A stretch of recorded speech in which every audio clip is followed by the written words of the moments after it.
Morning and welcome to Liam's Library. It's very early in the morning. I'm half asleep. I've been putting off this review for days, so it's just time to do it, even though I'm just not really feeling overzealous about it. Overzealous. The story is called The Boogeyman and it's in Night Shift. I used to really like this story. I'm not a big fan anymore. I read it, it's a really noisy review today. My dryer's on, my washing machine's on. My other half is chatting to her mum on loudspeaker in the lounge room, and my dogs are running amok. So we'll just do what we can, alright? We're going to talk about The Boogeyman. It's in Night Shift. It's a really good premise. I mean, think about it. The Boogeyman. Ooh, boogity boogity boo, right? Could be about any fucking thing, but it's really cool. It's about this father who every single one of his children die in their cot in their beds, and it seems to be natural causes, like sudden infant death syndrome or something like that. But it's not. It's the Boogeyman. It's this slithery monster that lives in the kids' closets with claws, right? And the kids see him, and the kids say to their dad, like, "Dad, Boogeyman, Boogeyman," like pointing to the closet, like, "Don't let us go to sleep." This dad thinks they're full of shit, and then they die. They all die different ways, but he has three children, and the Boogeyman gets them all. So the story is told from the point of view of the dad. His name is Billings, and he's talking to his psychiatrist, and he's not there to get help. He's very aggressive, this guy. He's like a bit of a douche. I'll get to how much of a douche he is actually in a minute. And the psychiatrist, wants to offer him all this advice, but he's not interested in advice. He's interested in just telling the story of the Boogeyman and what happened to his kids. And once he's told it, then he can get it off his chest.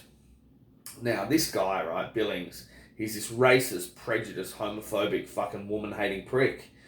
That's our main character, right? So, he's also had three kids die mysteriously around him, and he quite strangely blames it on the Boogeyman. Now, this Stephen King story, the dad isn't killing his own kids, even though a much more clever story would give you that scenario. Or even just the idea to think maybe, the dad's murdering his own children and blaming it on the Boogeyman. But no, it's in Stephen King's Night Shift. So the Boogeyman is real, and it's a slithery monster leaving slimy trails all around the house in the dead of night and murdering children. So, and I wanted to touch on Stephen King's writing. A lot of people, especially in our PC society nowadays, in him dropping the N-bomb and just being really sexist towards women. I mean, he can use the argument that it's his characters that are, and he's not. But this character, man, like a lot of the old male Stephen King protagonists in his stories that were written in the 70s, they're, beer drinking, racist, prejudiced fucking assholes. Just some of the lines in The Boogeyman, it's just like, what? You can't sort of ignore it. It's pretty shitty character that you're supposed to give a shit about. But maybe that's the whole point of this story. This guy's telling the story about how his children died, how he neglected them. He's blaming it on the Boogeyman. This guy's a racist, prejudiced, homophobic piece of shit. Maybe you're supposed to hate him. Maybe you're supposed to think he got what he deserved. Well, his kids certainly didn't deserve it.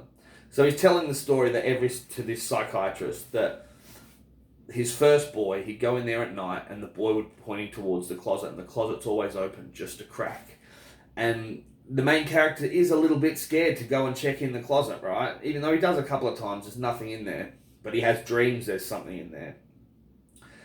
And these kids start dying, right? So 3 kids, and then enough's enough. He gets away with it. He says, the 3rd kid fell out of his crib and broke his neck. But he actually runs in on the 3rd kid and sees the Boogeyman throttling his kid and shaking him. And then he doesn't really do anything about it. He just runs away.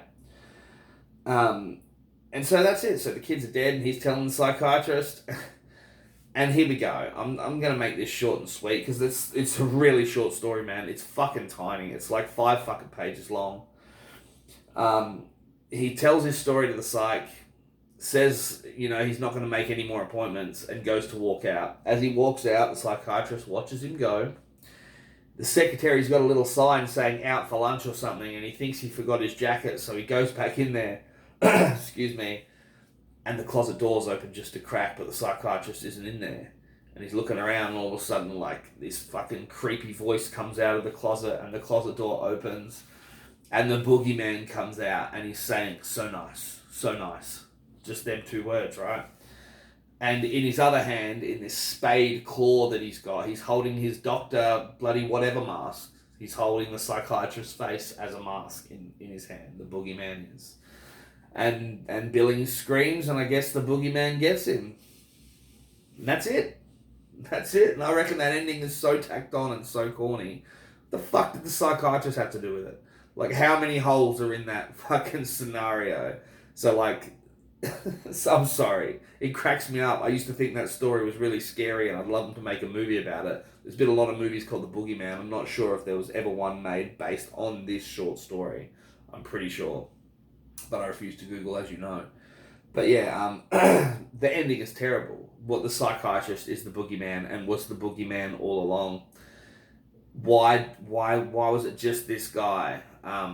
So anyway, I'm gonna leave it at that. A short little chat on the boogeyman because I think it's more funny than scary. The language isn't funny though; it's very prejudiced and hard to swallow. So like and subscribe. I'm going to be doing Grey Matter next.